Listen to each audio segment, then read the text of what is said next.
Okay, and while I share screen,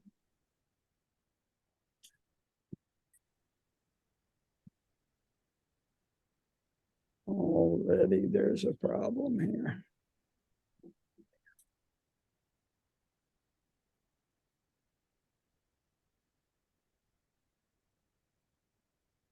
Oh.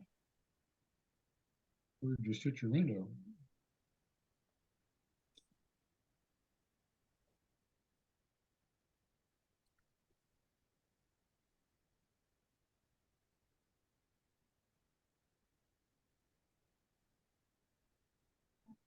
Oh man. What's the problem? I'm not getting I'm not getting the right PowerPoint. Help you on that. Yeah. Sorry, folks.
John, this is taking almost as long as trying to elect a Speaker of the House. But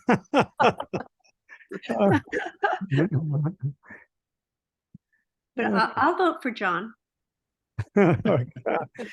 Oh man, is this embarrassing? But it's not the first time I've been embarrassed. Good, it prevents hubris. No danger, no danger there.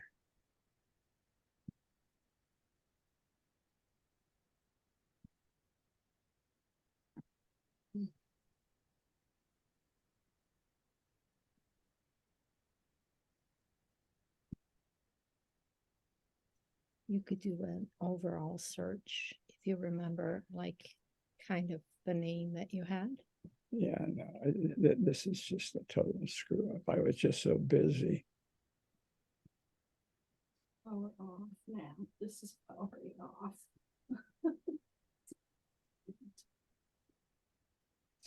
If you go on much longer, John, it's going to be longer than Jim Jordan held his seat. Yeah. Oh man.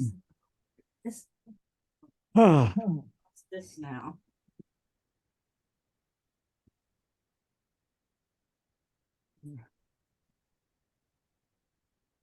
so just as I solved my problem, Maiko's developing a problem.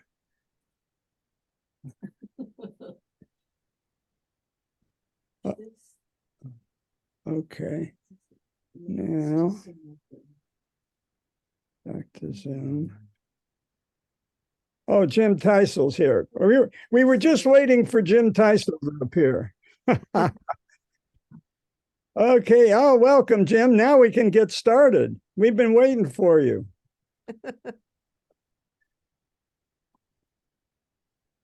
Ha ha ha. We may have to stick with this because. Okay, now wait just a second. Don't plug it in yet. Plugging it in. We can't even get the thing on there. Okay, you all have waited long enough. Thank you. Sorry for the delay. And so off we go. So we stopped last time with the Jewish diaspora. I'm going to go through this real quick. We've got to get some definitions. At the time of the close of the Roman Empire, Jews are sprinkled around the Roman Empire. And then this is the color map that we had of Israel and the Jews. The blue is Jews that live in what was defined as the land of Israel, but very briefly. And then the orange is Asia, and this is the Sephardic Jews. And the Jews that'll be in Europe are the Ashkenazi, and we'll see that like Iasmine, some Jews will emigrate to the United States and to South America. So she hits, we've got all the colors covered. And we ended really with the end of the Roman Empire, the fall of the Second Temple. There's this is the when the Jews leave what they call the land of Israel, and then they become Sephardim Jews, which is the orange. But some are green, are Ashkenazi. How can that be? Some of the Jews go up the Danube. They'd gone up the Rhine and the Danube. And Constantine granted Jews the right to serve in the city council of Cologne. And there are Jewish settlements on the Rhine. These are the three major ones. Ramsey and I visited with our families along the Mosel, where the Roman city of Trier was, and that was important because 1,818 years later, Karl Marx is born there. Do you want me to put this in? But do you think you can? Yeah. Yeah, go for it. It's HDMI 1. Right? Yes. Okay, we're trying something here in studio, and so at the time of the Holy Roman Empire, Jews are in cities all around the German Holy Roman Empire. This is around 1200. But there are some problems up the. Somebody's trying to come in. Who is it? Here it is. Homer. Okay. The Jews that went in the Danube left an impression in Regensburg. There's something there, a slander against Jews called the Judensau. Luther was responsible for some of that.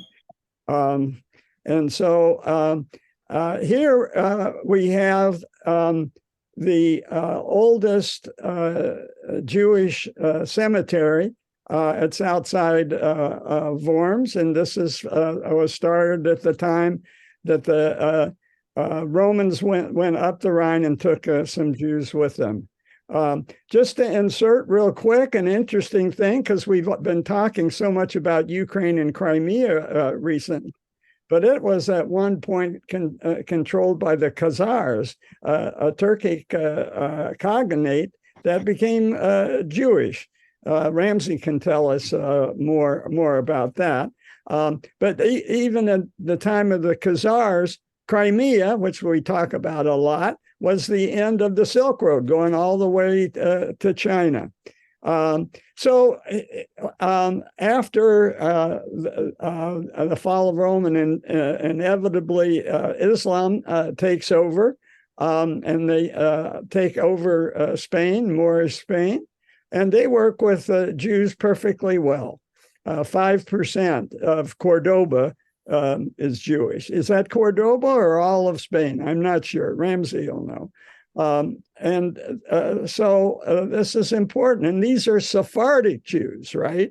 These are not the Jews that went up the Danube. Those are Ashkenazi, and they're up in Europe waiting for history to catch up with them. There you are, and at some point, here's Cordoba, a lot of Jews there, and at some point, trade takes off. And just like the Sogdian merchants were important on the Silk Road, Jewish traders are important. Why? Because of trust, religious trust.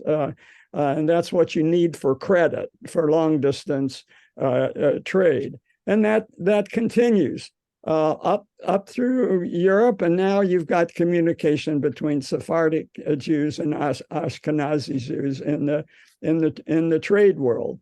But then here come the Christians. Oh boy, the Crusades, they target Muslims and Jews in Jerusalem. And by the way, Orthodox Christians in Constantinople on a later crusade.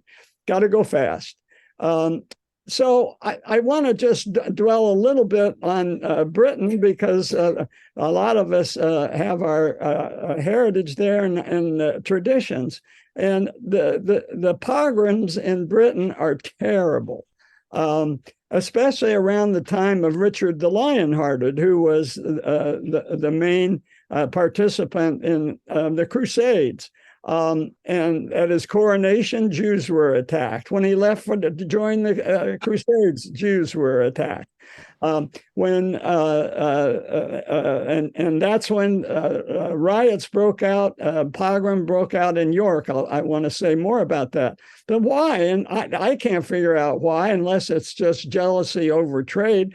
But one thing that Simon Schama mentions is that when Richard the Lionhearted is kidnapped on the way back from the Crusades by another Christian warlord who'd been on the Crusades, Jews helped raise his ransom. And Simon Schama at one point said that was really the first Holocaust, what the envy of the elite in court that Jews were given so much credit for getting their king back. We got to York, and here's the tower, in the middle of most Roman or Norman cities. There was this tower, and there was this tower here, and around 1200, and it's in this tower that the Jews of York seek a refuge, and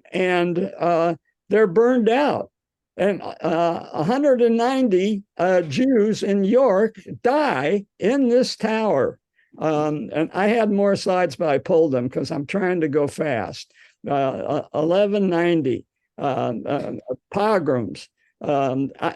Ashkenazi, and it's right there in London. They commemorate it, and they don't forget it. Okay, remember we were talking about Crimea. Well, they're the end of the Silk Road, and a ship from Genoa goes up to be part of the trade, gets his cargo, along with rats that have fleas that are carrying the Black Death. And before you know it, Black Death has spread at first around the edge of the Mediterranean, where trade is going on. And of course, Jewish traders are blamed because they're part of the trade in the Crimea and Genoa.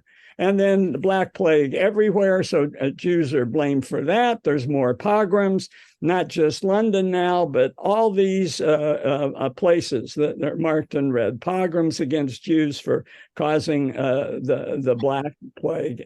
And where do you go? You go to the biggest country in Europe at the time, which is Polish Lithuania.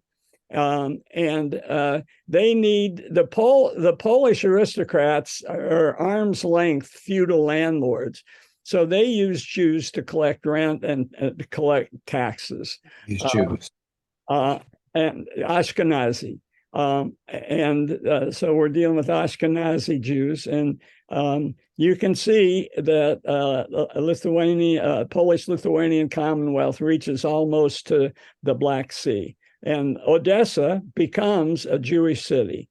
And it's because around this time. So now back to Spain.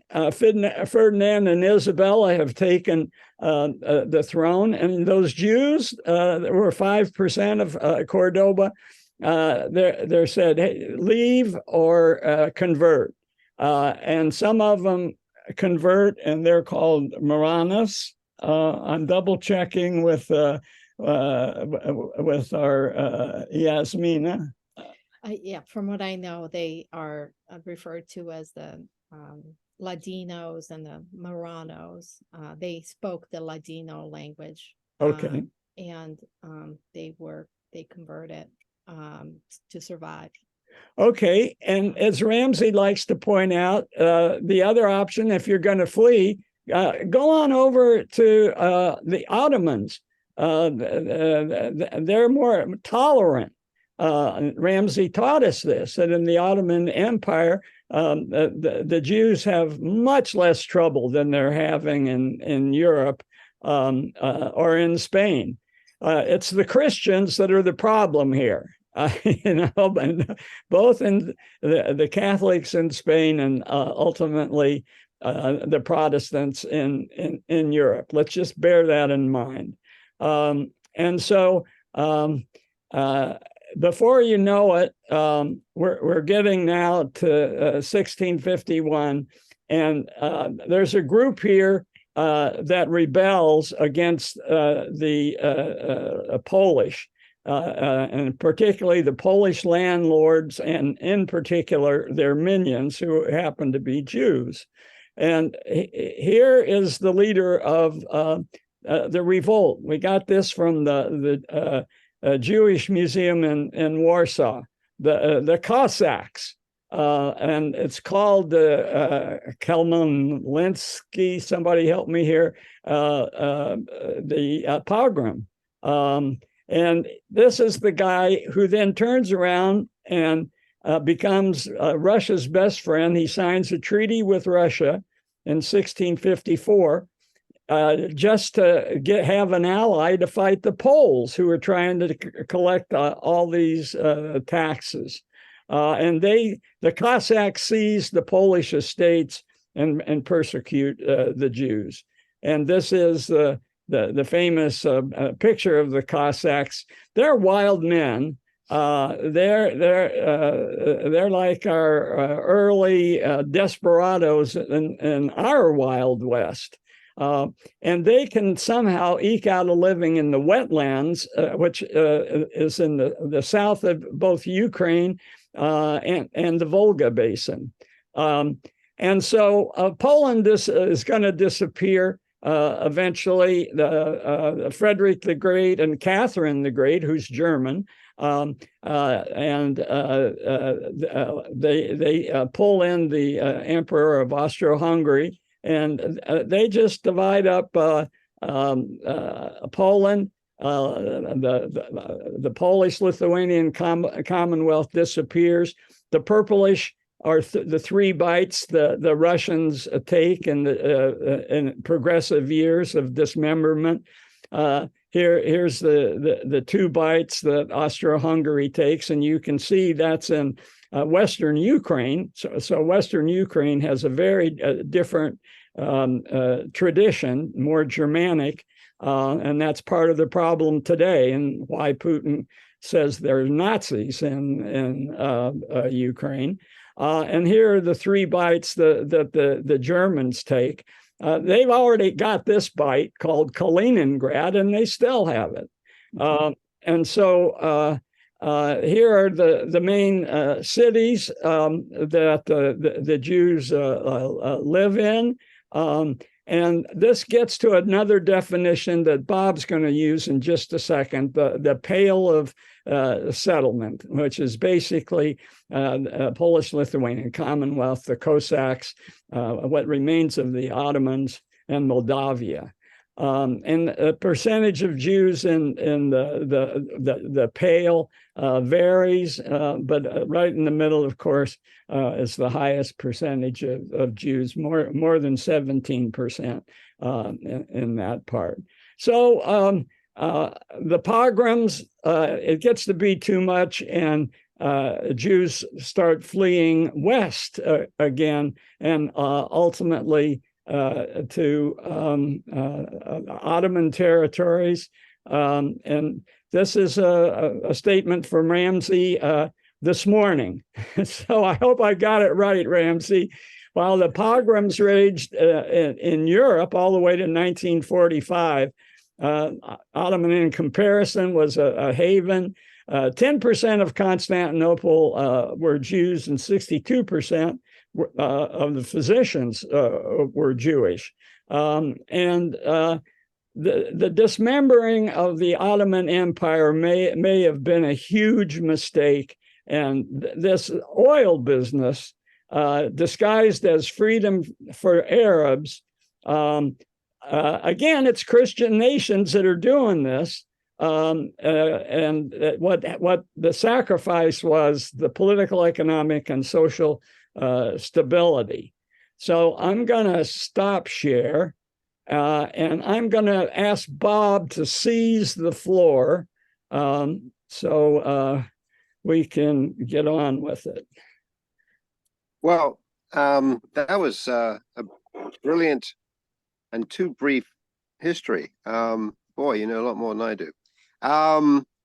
Right, you wanted to have a little history of family background and how I ended up in Alamo, California. And I did send a message to you, which I think you shared, because it arose out of what you presented last week, which was a biblical history. And I'm neither a biblical scholar nor a historian, but I think I do take, I'm not sure I totally agree on the ideas of Abraham, Isaac, and Jacob being historically accurate figures with a well-known movement of migration from Ur in present-day Iraq to parts of Judea and Samaria. But I mean, I don't want to get into a biblical argument with anybody, so I made that statement early on in my brief summary. And the first, in fact, I won't even go into that history because there's so many people on this group who know far more about this than I do. I did mention that after the destruction of the first temple, which may or may not have occurred, probably did. Other people have got more evidence of that than me. There was the capture of the Israelites and moved to Babylon. They were there a couple of generations. Then the Persians conquered Babylon. I'm waiting to be corrected. No problem if you do. And under Cyrus said, okay, guys, you can all go home wherever that is. And there are some, I mentioned the word Cyrus, the Cyrus scrolls. I think there were cylinders. There were probably clay cylinders inscribed with reeds rather than scrolls. And there's no mention specifically of the Israelites being granted right to leave Babylon and return to the land of Israel, or as it was also called, it was also called Palestine. But we'll take that as a given that some percentage did return after a couple of generations in captivity in Babylon. And then I just summarized very quickly by saying that 2,400 years later, after some population growth and several more disasters, John has already given us the history of the diaspora. It all results with my 8 great-grandparents and one of my grandparents deciding sometime the sets between 1875 and 1889 that the Pale of Settlement is not a good place for the future of their children. And they separately emigrated. And I do know that one family, that's my father's grandfather and my father's father his mother and grandmother did spend a year in Hamburg on the way out of the Pale of Settlement. By the way, a quick definition of Pale of Settlement. There's some linguists amongst us, I'm sure. Pale comes from the Latin palus for post, and so it marked the extent of permitted occupation or residence by Jews in Imperial Russia. And by the way, Jews were not citizens of Imperial Russia. On their internal passports, which I regret I do not have any of my great-grandparents, I wish I did, was marked the word Jew as nationality. That is, anyway, they arrived, oddly enough, my great-grandparents must have all arrived in London because that's where they met one another and married. And they were all in the East End of London, which over the years has become a haven for generations of different immigrants. The most recent group of immigrants to the East End of London are Bangladeshis. And they arrived in 1891, my father's parents, my father's father with his grandparents and grandmother. And as was the only thing they could think to do since they only spoke Yiddish, was to stand at a stall in a market and sell haberdashery, which did not provide great income. There were 10 of them living in a 2-room flat in the East End of London. But by 1910 or 11, they had left poverty and were moving towards the middle class. And now they were not in the professions, but at least their businesses were thriving a little more. Around the middle of the First World War, my grandfather decided that the name Oxenburgh was not conducive to good business in London. It was too Germanic. And my joke is, I'll try and finish in about 2 minutes. The joke I make is that 3 families changed their names during the First World War in Britain. There was the Battenbergs, who changed their name to Mountbatten, and the Saxe-Coburgs, who changed their name to Windsor, and the third very eminent family were the Oxenburgs, who changed their name to Owen. That was the name I used until I was 26 years old, when I married my Danish wife in Copenhagen, and the clever Danes looked at my birth certificate because the name Owen was only used. We had never done a legal change of the name over 2 generations. And they said, you can't use Owen, you're Oxenburgh. And so the day of my marriage, both my wife, Anietta, and I both changed our surnames. That's really the history. I mean, I recall Yiddish being spoken by my grandparents in the 1950s. My father had good knowledge of Yiddish, my mother not so much. I regret to say that I have very few Yiddish words left, hardly more than are generally in common circulation in the United States anyway. And then 40 years ago, Anietta and I, with our young son Daniel, decided we'd go to Los Angeles for 6 months, and somehow we never left California, and that's why we're in Alamo today.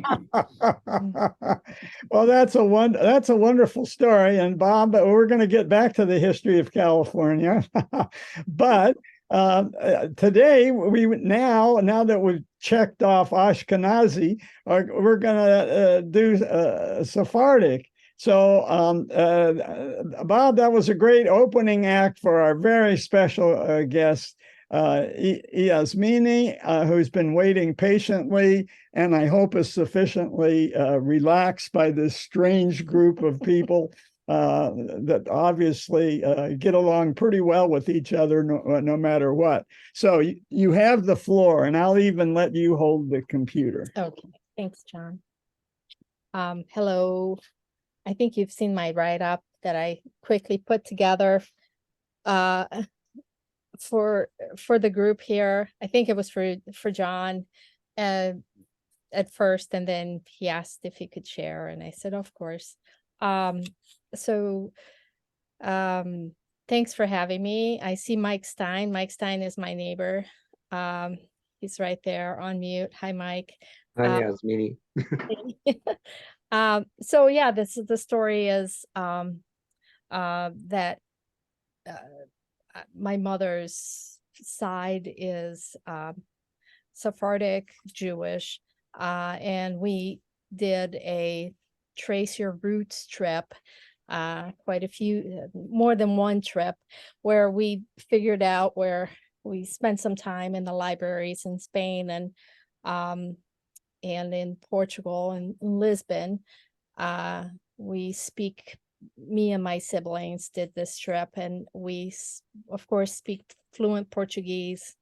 And so it was easier for us to do that. And so we traced her ancestry to this town, Belmonte in Portugal, which is near, not so far from Salamanca, which is in Spain. And so I think that whole region was not divided into those two nations, but there was some warring that happened there too, between the Portuguese and the Spaniards trying to get more land. The Portuguese, as you know, were phenomenal world navigators, and in this case, the Portuguese, I guess at that point in time, this is, I'm going back to when the Catholic Church, the Christians were in Spain and Portugal, and the Jews call themselves Sephardic Jews, and those are from Spain. I'm assuming they came originally from the Middle East and traveled through that region, through Morocco, Spain, and Portugal, and were there for a long time. And then the Spaniards and the Portuguese decided, okay, well, you have to convert, and so they converted, or a lot of them were unalived.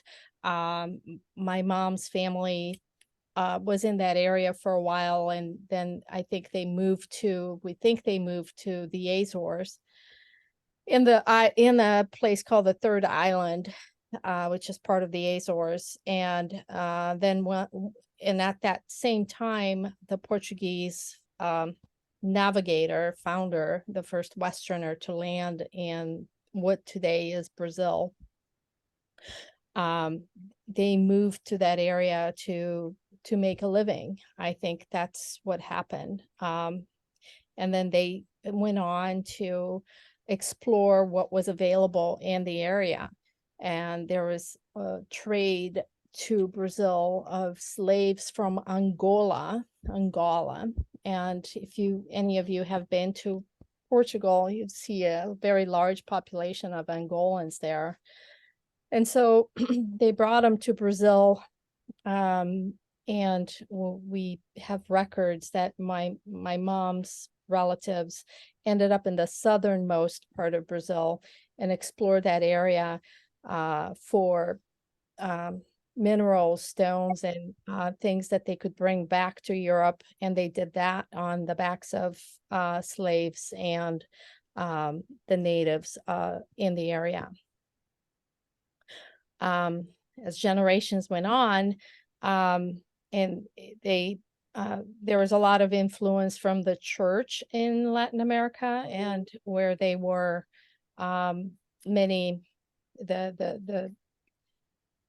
the party of influence, let's say, from the church was the Jesuit order. And so a lot of people took orders from them or were influenced by them. And I think by the time I left Brazil in 1980, when we immigrated to Chicago from that area, the Brazilians were at like 98% Catholic. And then nowadays, many years has gone by, and there's a huge evangelical movement in Brazil. just like there has been an evangelical movement here in the United States.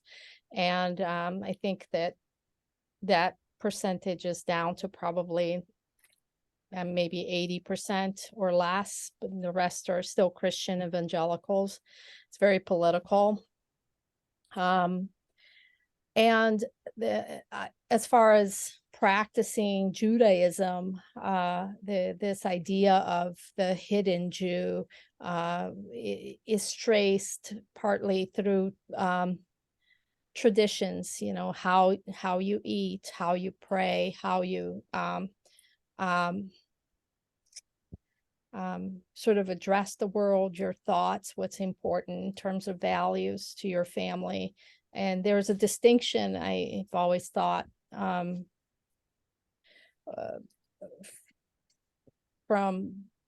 other Europe, you know, from the rest of the world, it seems. But it's very vague, very nebulous.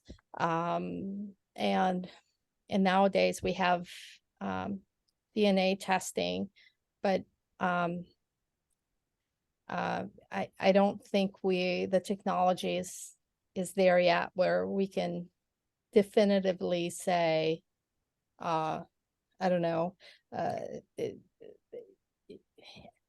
rely on those tests. I used to work a long time ago as in court. I'm a lawyer by training, and it was always difficult then to use DNA testing. It's just become much different nowadays. It's well accepted, but I always scratch my head. I'm like, well, would that really prove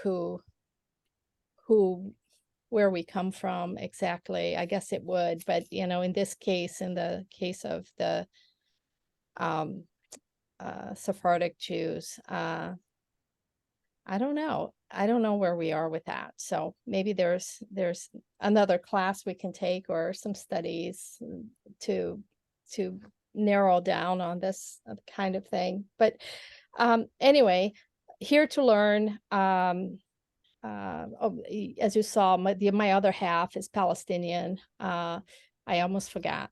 How could I? Especially today. So as I said in my note, my dad left after 1948, and he ended up in Brazil, married my mom. Neither of them were religious. There was a lot of, I know today that there was a lot of racism within her family against him. And at that time, when we were growing up in Brazil, there was a military dictatorship too, which was not very kind to people who were not European. So he would often get picked up off the street for nothing. So I grew up with a lot of just weird racism, which I did not understand until I was much older. We moved to Chicago, to the south side of Chicago, of all places, and experienced there like a different kind of, climatic, racial environment. Yeah, so that's the history. There's so many angles about the story and how it happened, and what kind of kids do you produce from a union like that, and from a people who have tumbled around the world and by hook or crook, managed to survive and make a living. And, here I am. I'm actually the first Palestinian female to become a lawyer in the United States, by the way. So, yeah, and because I was born and raised there, I also happen to be the first female Brazilian to have that. So it's not so much, I was there at the right time, I think. But it also speaks to just how people can thrive despite a lot of adversity. And I'm sure all of you have come from similar histories, and you just keep going and you try to forget anything else other than, your mission to be a good person, survive, live, have meetings like this with your neighbors, drink some wine often. So that's it. Thank you. Yasmine, I have a question. I may be forgetting, but you said your father was in Israel, and then in 1948, when Israel became a state, he went to Brazil. But what are his roots? Yeah. So he was born in 1927. Mm-hmm.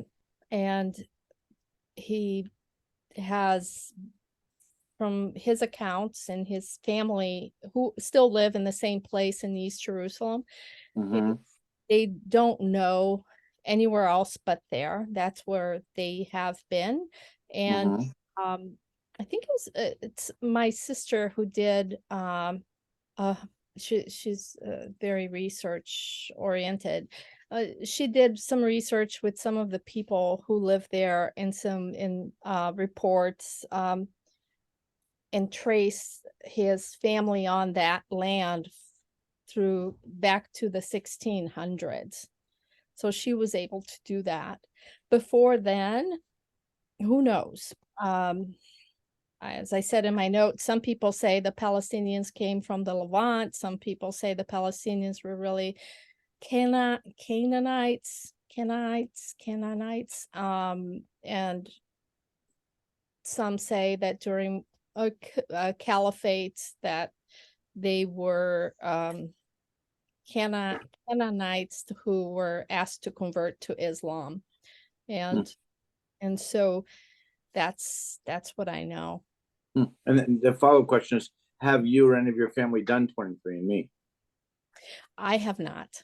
No. Okay. Just, all the conversions, forced conversions, one wonders if your father could have been Jewish. I do. Yeah, his family, I was there in East Jerusalem last year, and I talked to some of his family members, some relatives of mine, and I think some of them believe that they were, and they think so. They're not trying to, and they're Muslims, and they practice that religion, but they are very clear that there's a possibility that they were Jews at some point. They have a lot of when you see other Jews in the land of Israel, Palestine, and a lot of people they look the same, you can't tell the difference. Yeah. Right. Do you have brothers? Because your brother's DNA Y chromosome would be one of the ways to track it. I do. I have a ton of brothers. Do you see my dad had like a family over there, a family over here. Just so yeah, we have a ton of brothers. And I don't think the fully Palestinian ones, 100% Palestinian, that they have done 23andMe.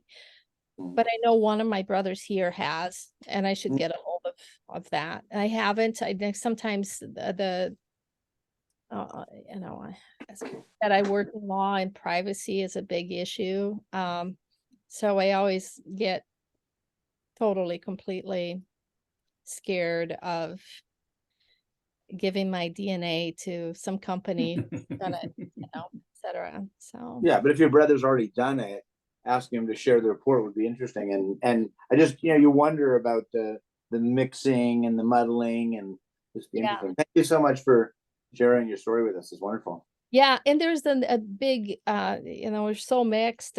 I know we have native South America and South American in us. There's no doubt in my mind about that. And so, yeah, I will ask him and then see. He's also a historian of kinds. He loves, so he might be even more appropriate than me to have him here than myself. He can't stop talking though, so I don't know. Oh, he'll fit right in.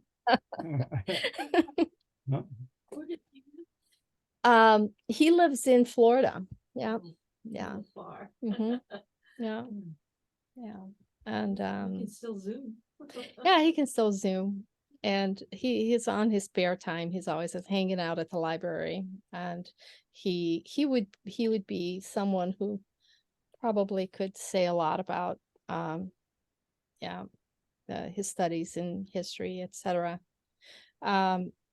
Yeah, we had great libraries at our disposal growing up in the neighborhoods where we grew up in Chicago, and then the trips we took just to do research. It's been amazing. It really is.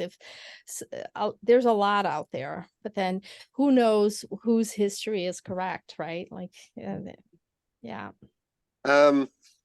There's quite a move amongst Sephardi Jews in the UK to seek European Union Oh, right. passports again, and one of the most popular ones is the Portuguese passport.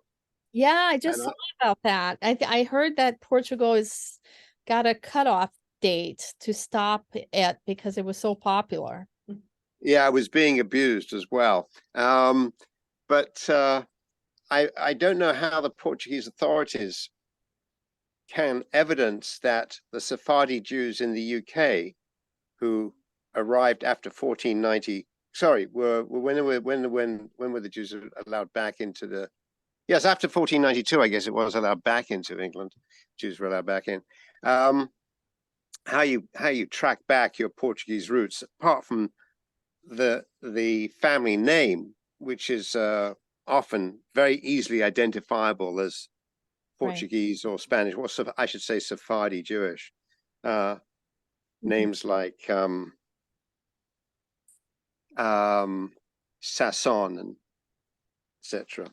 Yeah.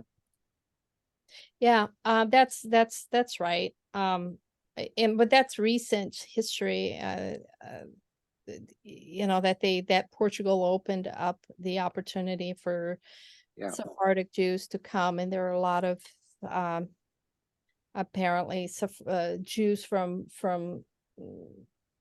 Russia who took the opportunity to apply. And well, that was very strange, because they're clearly not Sephardi, but anyway. What's European Union residency, right, is a pretty big deal. And people do things because they need to, or they feel like they have an economic advantage. I often get another friend who wants to get European EU citizenship through Poland. It's so that if something happens here, he can take his family. Yeah, it's constant. Why shouldn't they? Why shouldn't they? People are people. Yeah, they need to live, do the best they can, to strive to. It's the idea behind. Yeah, I think everybody wants to improve their lives always, and borders are just that, borders. So yeah. question? How much family do you have, or does your father have in Palestine currently? A lot. So Israel. this in East Jerusalem, this town, it's actually a town, it's called Shafat, and Shafat also has a refugee camp. So do not confuse the two. They're not in a refugee camp. They're in the actual village of Shafat, which is an electric train ride from the center of Jerusalem, very nearby, couple miles, maybe a couple. Do they have access over to the West Bank or to Gaza or any place? No, they don't have access. They also don't have access to a lot of a lot of parts of the West Bank have checkpoints, and they can't really move around as freely as they would want to. And yeah, so they're very limited in what they can do. But most of my family there, they have like these licenses that allows them to go work here or go work over there. They are hope that they're hoping that they can just live in the place where they've always lived. So when I was there last year too, I tried to figure out, okay, well, where is my dad's, where is his land? And that was very difficult because you can't really find these records, right? Like, where are the records that shows that he had a plot of land, and if some of his relatives might have a piece of paper, how is that going to be recognized in any real court of law? I mean, they say some ways to get around it, but you'd spend a whole lifetime that I don't have to go search after this. So it's just land, basically. If you're not there, you snooze, you lose kind of thing. So they're, I don't know. May I ask, I'm curious, he lives, the family's members are in East Jerusalem, but East Jerusalem was annexed by Israel proper, right? But maybe this suburb of East Jerusalem was let outside of those pales. And otherwise, if it was annexed, would he not have, or would the family not have rights to Israeli citizenship? Yeah, some of them have already Israeli citizenship, and I know one relative works for the government of the city of Jerusalem, for example, the modern city of Jerusalem. He has a pretty good post there, has worked there for a long time, but that doesn't give him rights to that land. I understand. Yeah, and so he doesn't have rights to that, even though because he's Palestinian, he's not Jewish. Yeah, it's a very complicated topic, and I confess that growing up in Brazil and then the United States, I've just been too busy living my life to get to the position that I am today, and I really had no time to focus on that. Events like the ones that are happening now just force me to. So I'm learning as I go. So are my brothers that I came here, my brothers and sister who I came here with from Brazil. So we have a little WhatsApp group where we're like, did you hear about this? Did you know that so-and-so is related to us through our dad's sister who blah, blah, blah. So that's what we're doing. We're just learning. Yeah. We're our mother's kids, that's, we just are. We knew more about my mom's side than we knew about my dad's. My dad lived in Brazil with my mom and her family there. So he was alone. He didn't have an opportunity to teach us Arabic because there wasn't really a Palestinian community there for us. I didn't know my Palestinian relatives until I moved to Chicago, and I thought, wow, this is really something. And so my brain has been, opening up to all of this, and it's, yeah, there's evolution, there's a lot of I have to say embarrassment too, just to be truthful and candid. I went to a high school that had a lot of African Americans in Hyde Park in Chicago, and when it seemed that if you weren't African American, you were a Jewish person, a Jewish kid in that school. And they didn't really know Brazil, like what Brazil was. They didn't know what Palestinians were. And I didn't know I was a Palestinian until I came to Chicago. And I'm like, oh, okay, that's cool. But there was a lot of like, wait, where do I fit in? I don't fit in with this group or don't fit in with that group. Just this idea of never fitting in is Yeah. the story of my life. But I think that at some point you just say, you know, we're all different, the same and different. And I think it just takes age, maturity, etc., you know, to and It's interesting there, Yasmine. I mean, you identify as Palestinian, and you know, yet under Jewish law with a Jewish mother, you're Right. Jewish. That's right. So, I mean, you're at least half Jewish and half Palestinian, which is an interesting mix. But So there I are don't know. Palestinian Jews. Yeah, I don't know. I feel I'm not I don't practice a religion, but I am my mother's kid. I know what she taught us. And she was, you know, if you compare with how my high school Jewish students and what they had at home and how they were taught, just same thing.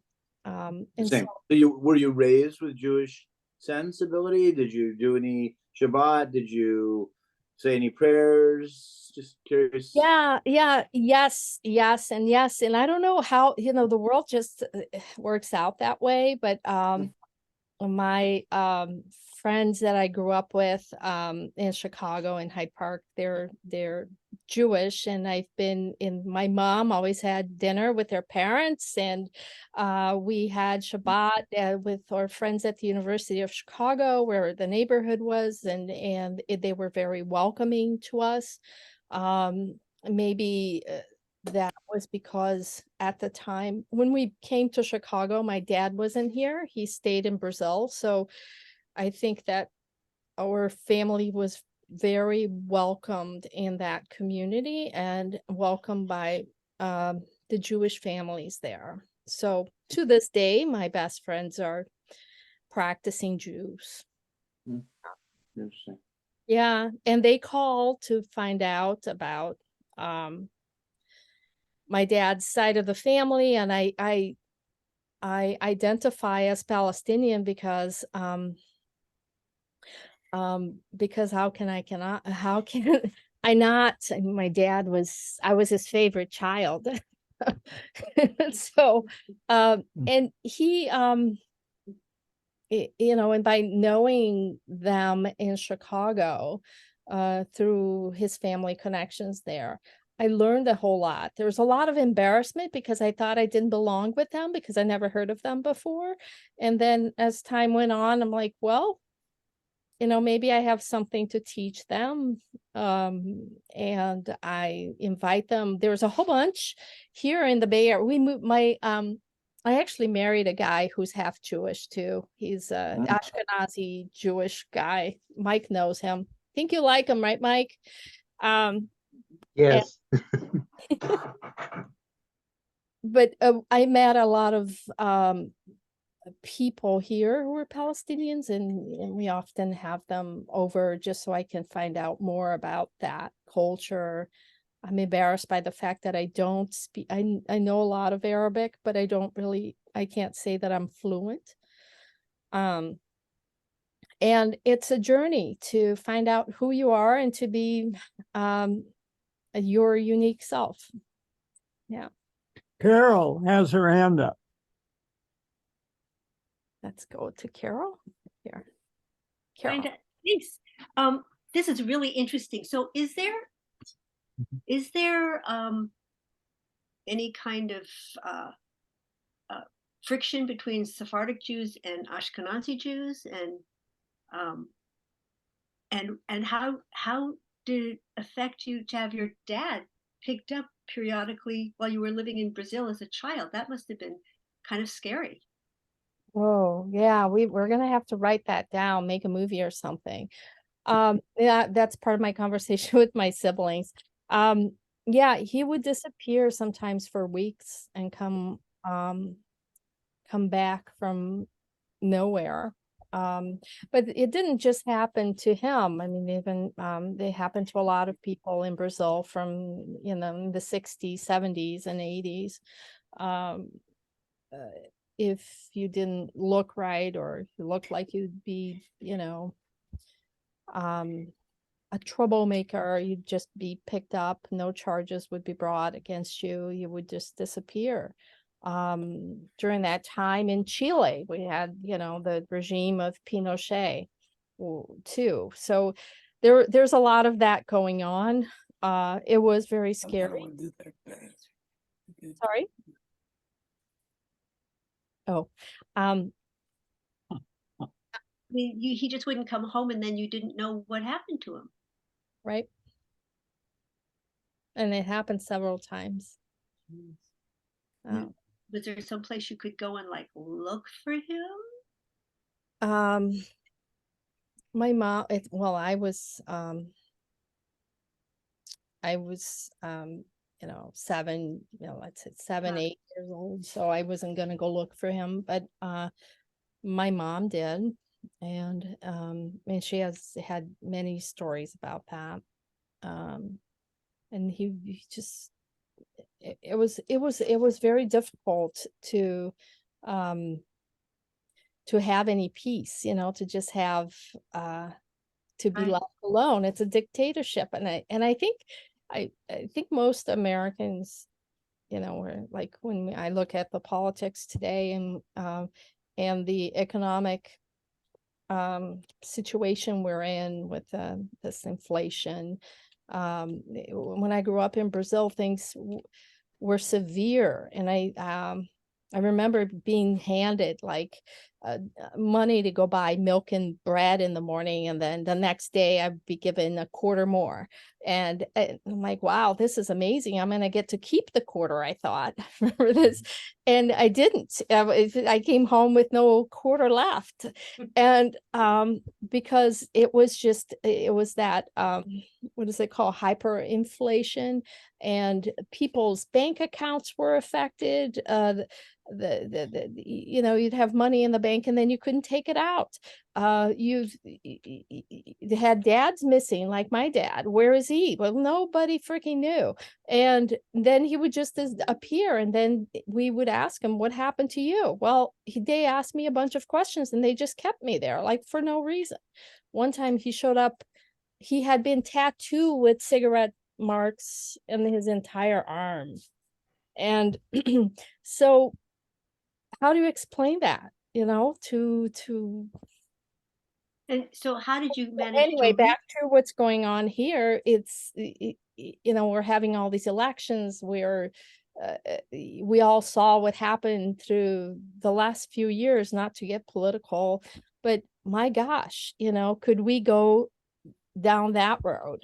And, you know, and I tell you what I would do is I'd get my Brazilian passport and I'd be right out of here.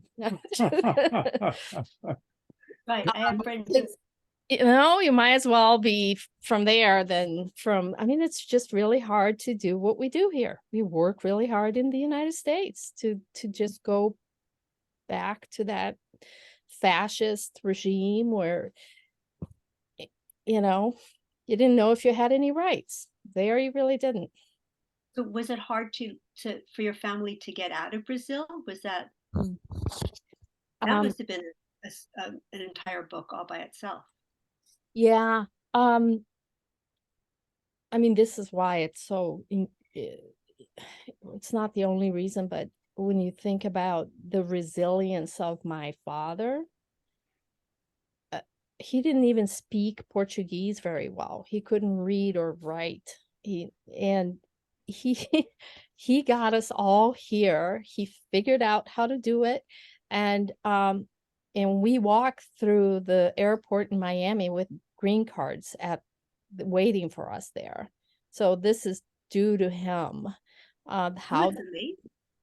Yeah, he's good grief. I mean, the guy was not educated, but he knew his way around. It took him several years, but I think that after being arrested and beaten to a pulp, and disappearing and all of that. And his only goal was to get us out, and he did. Yeah. So, how did he do that? It so happened that the first family he left in Jerusalem, who were starving, one of his sons managed to move to Chicago. There's a whole freaking story around this, but I'm gonna cut to the chase. It was through him that my dad applied, and we were able to come as his dependents. And it's funny because no other place in Chicago, or first home in Chicago, is in the suburb called Skokie. And Oh my God, that's amazing. yeah, and that's where we landed. So it was wild. Yeah. Wow. And I don't know if you guys know Chicago. Skokie is Yeah. a very heavily Jewish population there, and with a huge history. And so that's where we were for the first few months, and then we moved to the south side in Hyde Park. Yeah. So when you landed in this Palestinian Jewish combination, did you feel like you were welcomed, or did you even could they probably couldn't even tell that you were? Yeah. I you know, we never even thought about it. I mean, I was too young. I was 13. I was very popular with my group of friends in Brazil, and I thought that, everybody here would be just the same. I had a flair for textiles, texture, art, and music, and all this, and so I had all of that going on in my life, and I thought it would be the same here, and it was, except for I didn't speak English, so that was a big barrier to making that transition too smoothly. I do think that we were lucky to land where we did because of the people that we met, and yeah. I never thought of myself as Jewish or Arab, Muslim. Oh, there was a push by my dad's family for sure to get us to become Muslims at the time. And oh my God, that was met with a lot of pushback by my mom and by us who were very liberal growing up in Brazil. What year was that? 80. Yeah. Around I was in high school without a word of English when Reagan got shot in my music class, and I was sitting in that music class next to who Robert Kelly is, the musician who went to jail. He was my classmate. I was sitting next to him, and I remember going, "What happened?" And he was trying to say something, and I'm like, okay, I didn't understand a word he just said, and I had to go home to figure out what really happened. Yeah. Wow. Yeah. Wild. Anyway, guys, sorry I took up the whole. That is fascinating. You have a fascinating story. So John, we need part 2 and part 3. Yeah. Well, I just wanted to ask her to say a few words about her Guarani roots, the Native American tribe, which is a big part of this movie that Mike Stein and I have been talking about, the mission. Have you seen that with Robert De Niro? Because it's about Jesuits working with the Guarani. Oh, Yeah. really? Is that I thought that movie was about the Native Americans in the Midwest. No. It's actually the Jesuits go in through Argentina, And part of the problem was that the Portuguese are taking over that area where they're operating, Right. and the Portuguese are much more ruthless in suppressing. Right. I know, I'm embarrassed about that. Those are my answers. How can I get a break here? You know? You got to be embarrassed about the Guarani too. Come on. Guarani. Guarani, yeah. Tupi Guarani. Yeah. Yeah, there's a whole they were the predominant native indigenous population of that area, and it was the southern part of Brazil, Uruguay, Paraguay, and there were some wars that happened down there, the Spaniards on that side and the Portuguese, but the Portuguese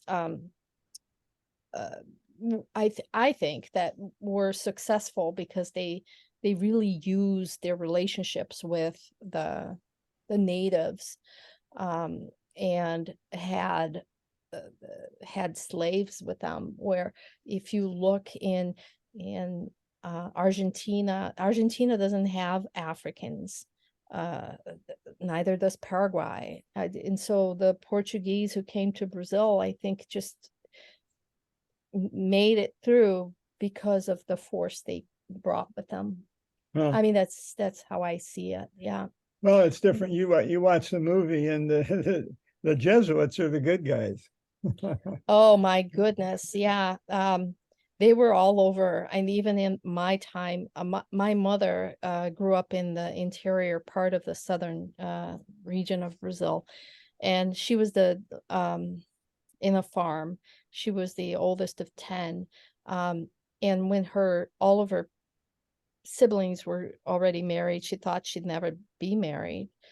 So maybe she was desperate and did, met my dad, and she's like, oh my God, salvation. But up until then, she was, the only way for her to go get the education she wanted was to live with the nuns who were part of the whole Jesuit order in that region. And she was, I learned from a very young age how severe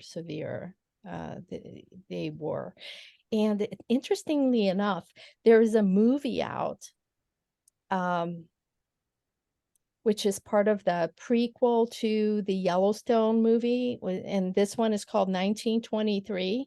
And there is a huge portion of this, it's like a seasons, and it covers the Jesuit treatment of the missions of the natives in America also, which is very interesting. So yeah, in our history of California, we have covered the Jesuits in Baja California and what they did, and Father Kino and all that. They're very interesting. Of course, just as they're about ready to go into California proper, they get demoted, and the Franciscans come in instead with Junipero Serra, which is another story. Ramsey, I'm just wondering if you have any comments as our founder. No, I'm I'm incredibly fascinated, as I think everyone else is, with these various stories, especially this one. It's a little bit touching, and there's a couple things I want to say, probably utterly useless, and you can disregard them, because I'm absent so often. Janet and I have to do a lot of babysitting, but the two of us just got back from Central Asia, not connected in some ways to any of these stories, but to some way they are. And I'll share at least two things that maybe take the conversation somewhere, I don't know. These 5 Central Asian stands have only been independent since 1991 now, and they are struggling like crazy to figure out who the hell they are. They were fine to some degree under the Soviet Union because it didn't matter whether they were stands or not. They were part of the Soviet Union. Now they're independent and trying to figure out what it means to be a Kazakh or a Tajik or a Uzbek is now has become complicated, and they're struggling with that. So we asked our fantastically educated guide, 25 years old, doesn't matter who he was, said, well, look, what about these DNA studies? We talk about almost endlessly every day in this trip about who these various people are, who's a Kazakh, what's the difference between a Kazakh and a Tajik, and blah, blah, blah. Any DNA studies about these people that self-identify with these groups? And he said, yeah, this DNA studies have been done. And they all show that everyone's damn Mongol. These ethnicities mean absolutely nothing as far as uniformity goes genetically. They've been intermarried and intermixed for so long. The labels that these countries are trying to use don't mean a whole hell of a lot. But they're stuck trying to use them because they're independent countries. And the second thing to share that maybe is of some use is we heard with force, every of the 5 countries we went to said, look, we're mostly Muslim here. We're mostly happy being Muslim, but we are a secular nation. We are not a Muslim nation. And we are going to stay secular. We are never going to be a Muslim nation. We're not going to be Afghanistan. And we heard that over and over again. To say again, with force, a suggestion that at least we've got that figured out. We're not going to emphasize the religiosity because that is a problem. And we have seen it in Afghanistan in force. And where Ramsey, aren't you struck by that's the same thing we heard when we went to Albania? Exactly the same thing we heard in Albania. Not what we heard in Christian Georgia and Christian Armenia.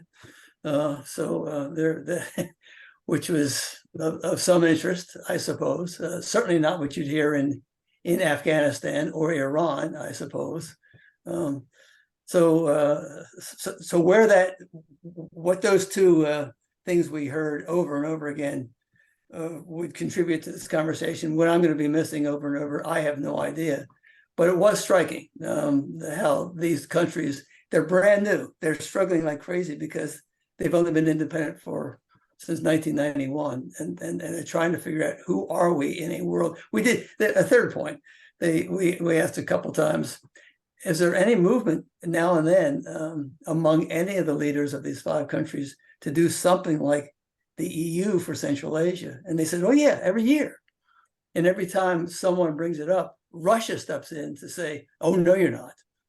We've got you under control. We've got you under our thumb. We're not letting you guys get unified when we are running the show because you're so dependent on us, on Russia, and how that affects the role that the United States plays and China plays in a world of tiny little countries is another topic altogether. But John, you do pretty well with coming up with topics. Another topic, but it isn't. I'm sorry? It's another topic, but it isn't. But it's not. Yeah. But it's not at all. It's not at all. I read it since once I get started, I can't shut up. So I'll do one more thing. I read a fantastic piece the other day, and I've been so busy with this and that and blah blah blah that I forgot to even write down the author. I don't even remember the full topic. But one guy said, "Look, it took Europe 1,500 years to get over to finally deal with the end of the Roman Empire. Europe finally sort of figured it out with the EU." He said, is it going to take the Mideast that long to get over losing the Ottoman Empire, which in some ways was kind of a mess, but in some ways did sort of enforce, look, we're a bunch of religious differences here in this Ottoman Empire, and you're damn well going to get along. And as long as the Ottoman Empire survived, that they seemed to pull that off more or less. Yes, it was corrupt, of course it was at the end of the time, but maybe the British and French made a horrible mistake getting rid of the Ottoman Empire. And we all know why they did it. They wanted the Arab oil, which is disgusting as hell. And so there's some topics for the future, John. Now I'll shut up since you gave me the opportunity. I got to go watch baseball pretty soon. Get back to the real world. Yeah, back to the real world. Yeah, yeah. Well, thank you for that. Any other questions for Iasmine?